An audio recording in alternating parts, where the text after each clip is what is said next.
ICT ने बहुत बारी अपनी वीडियोस में बोला है कि price travel from one liquidity to another liquidity.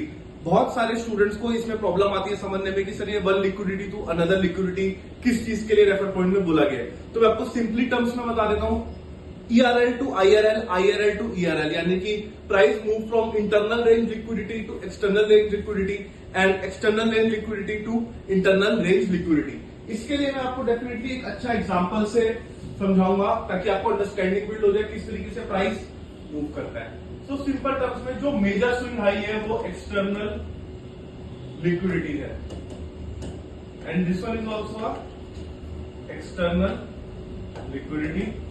This one is also a external liquidity. After running all these external liquidities, price went from ERL to IRL, then IRL to ERL.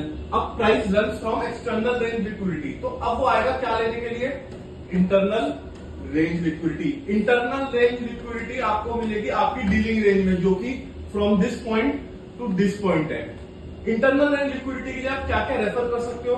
Fair value gaps, liquidity as well as order blocks. आप ये तीन चीज refer कर सकते हो। Most favourable इसमें क्या है? फेयर वैल्यू गैप्स आप यूज कर सकते हो between your dealing range.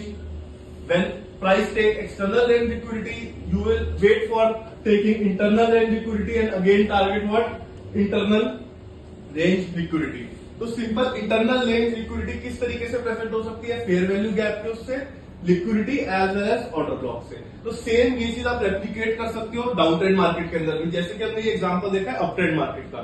So I hope आपको लर्निंग मिली होगी एंड अंडरस्टैंडिंग मिली होगी कैसे प्राइस मूव करता है from IRL to ERL and from ERL to IRL। अब इस चीज को और इन डेप्थ समझने के लिए डेफिनेटली इस पेज को फॉलो करो। आगे मैं इस पे एक लॉन्ग वीडियो निकालूंगा जिसमें मैं इन डेप्थ बताऊंगा कैसे price ERL to IRL move करता है। तो थैंक यू।